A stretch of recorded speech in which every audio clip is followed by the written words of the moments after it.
నిర్గమకాండము 26వ అధ్యాయము.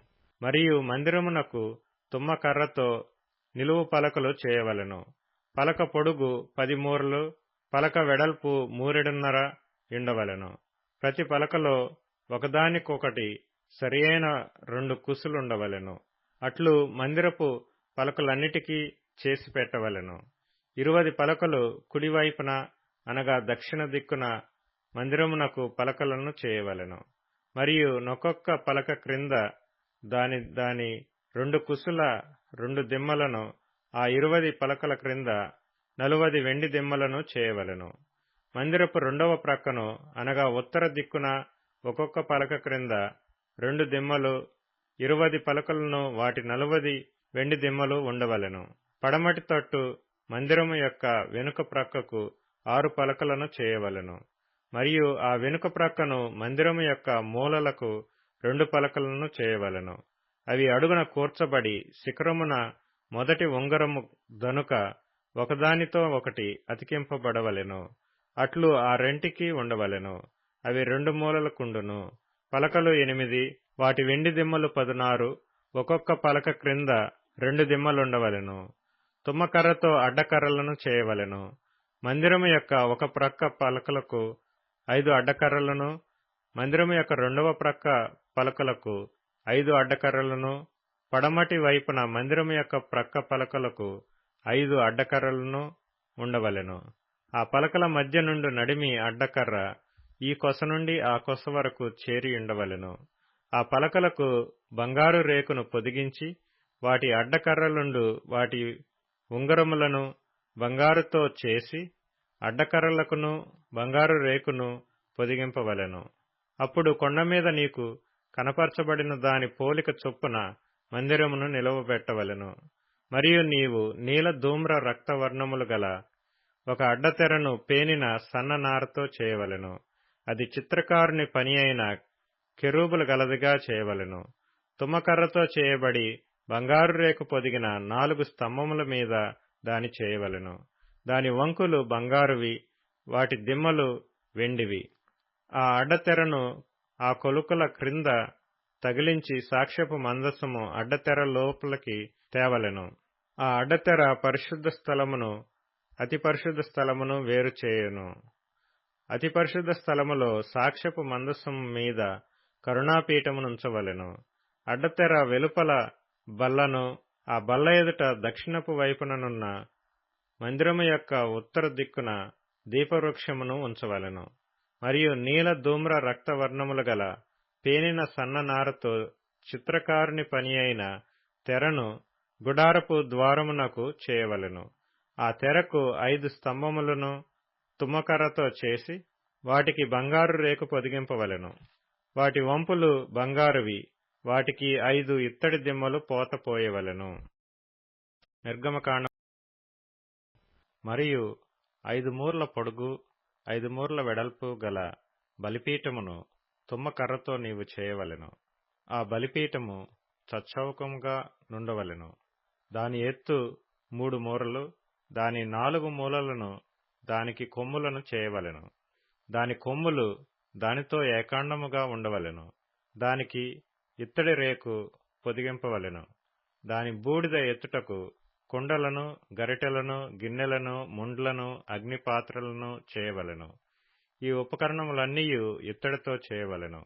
మరియు వల వంటి ఇత్తడి జల్లెడ దానికి చేయవలెను.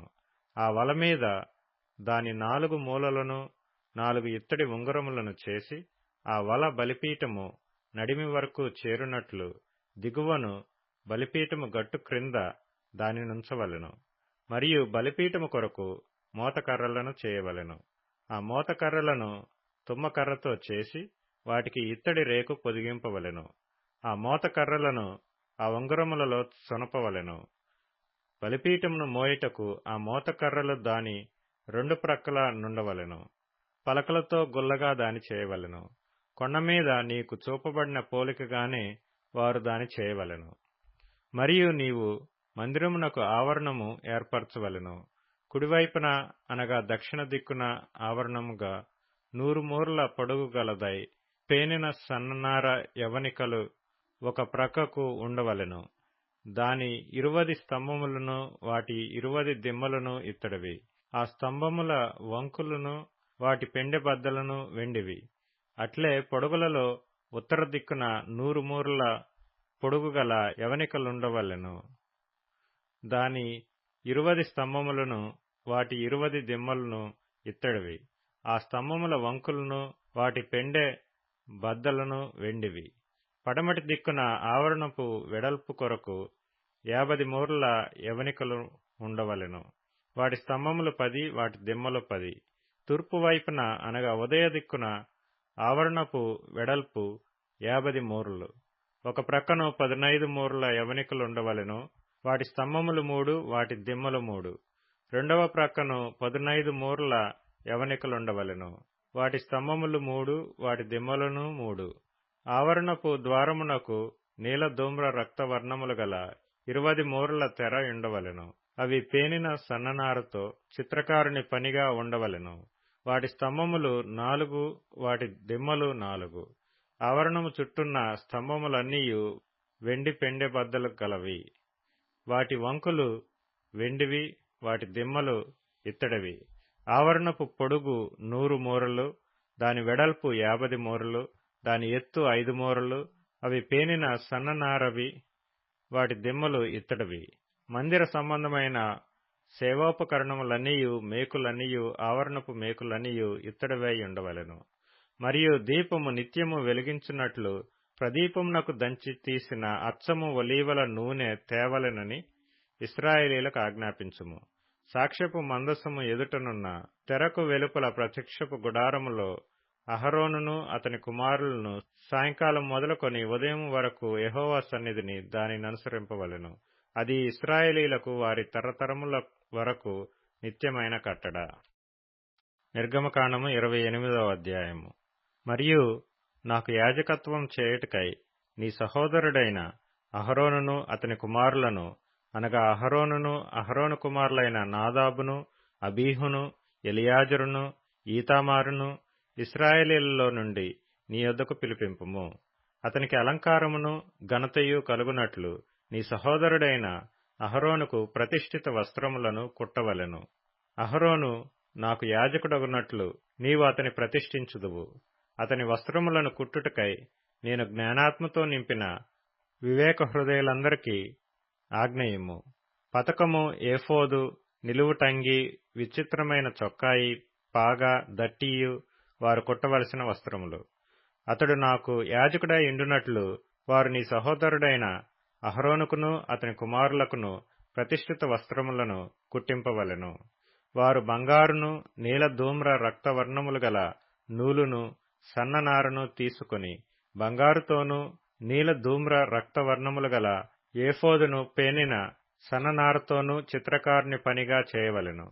2 అంచులయందు కూర్చబడు 2 భుజఖండములు దానికుండవలెను. అట్లు అది సమకూర్పబడి ఇండును. మరియు ఏఫోదు మీద నుండు విచిత్రమైన దట్టి దాని పని రీతిగా ఏకాండమైనదై బంగారుతోనూ నీల ధూమ్ర రక్తవర్ణములు గల నూలుతోనూ పేనిన సన్ననారతోనూ కుట్టవలెను. మరియు నీవు 2 లేత పచ్చలను తీసుకొని వాటి మీద ఇశ్రాయేలీయుల పేర్లను అనగా వారి జనన క్రమము చొప్పున ఒక రత్నము మీద వారి పేళ్లలో 6ను, 2వ రత్నము మీద తక్కిన 6 పేళ్లను చెక్కింపవలెను. ముద్ర మీద చెక్కబడిన వాటి వలె చెక్కిడి వాని పనిగా ఆ 2 రత్నముల మీద ఇశ్రాయేలీయుల పేళ్లను చెక్కి బంగారు జవలలో వాటిని పొదగవలెను. అప్పుడు ఇశ్రాయేలీయులకు జ్ఞాపకార్థమైన రత్నములనుగా ఆ 2 రత్నములను ఏఫోదు భుజముల మీద ఉంచవలెను. అట్లు జ్ఞాపకము కొరకు అహరోను తన 2 భుజముల మీద యెహోవా సన్నిధిని వారి పేరులను భరించును. మరియు బంగారు జవలను మేలిమి బంగారుతో 2 గొలుసులను చేయవలెను. సూత్రముల వలె అల్లిక పనిగా వాటిని చేసి అల్లిన గొలుసులను ఆ జనులకు తగిలింపవలెను. 21వ కీర్తన. యెహోవా రాజు నీ బలమును బట్టి సంతోషించుచున్నాడు, నీ రక్షణను బట్టి అతడు ఎంతో హర్షించుచున్నాడు. అతని మనోభీష్టము నీవు సఫలము చేయుచున్నావు. అతని పెదవులలో నుండి వచ్చిన ప్రార్థన నీవు మానక అంగీకరించుచున్నావు. శ్రేయస్కరమైన ఆశీర్వాదములతో నీవు అతనిని ఎదుర్కొనుచున్నావు.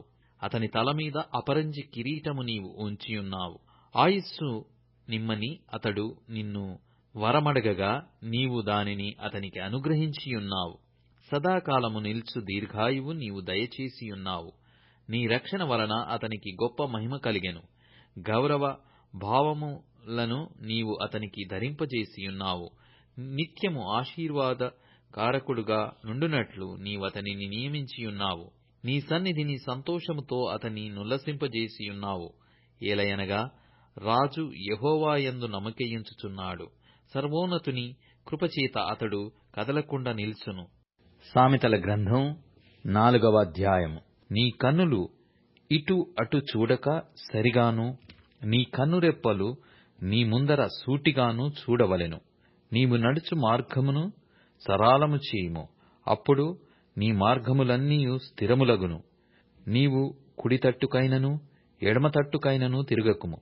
నీ పాదమును కీడునకు దూరముగా తొలగించుకొనుము. మత్తయి సువార్త 25వ అధ్యాయం. పరలోక రాజ్యము ఒక మనుష్యుడు దేశాంతరమునకు ప్రయాణమై తన దాసులను పిలిచి తన ఆస్తిని వారికప్పగించినట్లుండును. అతడు ఒకనికి 5 తలాంతులను, ఒకనికి 2, ఒకనికి 1 ఎవని సామర్థ్యము చొప్పున వానికిచ్చి వెంటనే దేశాంతరము పోయెను. 5 తలాంతులు తీసుకొనిన వాడు వెళ్లి వాటితో వ్యాపారము చేసి మరి 5 తలాంతులు సంపాదించెను. అలాగుననే 2 తీసుకొనిన వాడు మరి 2 సంపాదించెను. అయితే 1 తలాంతు తీసుకొనిన వాడు వెళ్లి భూమి త్రవ్వి తన యజమానుని సొమ్ము దాచిపెట్టెను. బహుకాలమైన తరువాత ఆ దాసుల యజమానుడు వచ్చి వారి యొద్ద లెక్క చూసుకొనెను. అప్పుడు 5 తలాంతులు తీసుకొనిన వాడు మరి 5 తలాంతులు తెచ్చి, అయ్యా, నీవు నాకు 5 తలాంతులను అప్పగించితివే, అవియుగాక మరి 5 తలాంతులు సంపాదించితినని చెప్పెను. అతని యజమానుడు, బలా నమ్మకమైన మంచి దాసుడా, నీవు ఈ కొంచెములో నమ్మకముగా ఉంటివి, నిన్ను అనేకమైన వాటి మీద నియమించెదను. నీ యజమానుని సంతోషములో పాలు పొందుము అతనితో చెప్పెను. అలాగే 2 తలాంతులు తీసుకొనిన వాడు వచ్చి, అయ్యా, నీవు నాకు 2 తలాంతులు అప్పగించితివే, అవియుగాక మరి 2 తలాంతులు సంపాదించితినని చెప్పెను. అతని యజమానుడు, బలా నమ్మకమైన మంచి దాసుడా, నీవు ఈ కొంచెములో నమ్మకముగా ఉంటివి, నిన్ను అనేకమైన వాటి మీద నియమించెదను. నీ యజమానుని సంతోషములో పాలు పొందుమని అతనితో చెప్పెను. తరువాత 1 తలాంతు తీసుకొనిన వాడును వచ్చి, అయ్యా, నీవు విత్తని చోట కోయువాడవును, చల్లని చోట పంట కూర్చుకొనువాడవునైన కఠినుడవని నేనెరుగుదును. గనక నేను భయపడి వెళ్లి నీ తలాంతును భూమిలో దాచిపెట్టితిని. ఇదిగో, నీది నీవు తీసుకొనుమని చెప్పెను. అందుకు అతని యజమానుడు వానిని చూచి, సోమరివైన చెడ్డదాసుడా, నేను విత్తని చోట కోయువాడను, చల్లని చోట పంట కూర్చుకొనువాడనని నీవు ఎరుగుదువా? అట్లయితే నీవు నా సొమ్ము సాహుకారుల యొద్ద ఉంచవలసియుండెను. నేను వచ్చి వడ్డీతో కూడా నా సొమ్ము తీసుకునియుందునే అని చెప్పి ఆ తలాంతును వాని యొద్ద నుండి తీసివేసి 10 తలాంతులు గలవానికియ్యుడి. కలిగిన ప్రతి వానికి ఇయ్యబడును, అతనికి సమృద్ధి కలుగును. లేనివాని యొద్ద నుండి వానికి కలిగినదియు తీసివేయబడును. మరియు పనికిమాలిన ఆ దాసుని వెలుపటి చీకటిలోనికి త్రోసివేయుడి, అక్కడ ఏడ్పును పండ్లు కొరుకుటయు ఉండుననెను.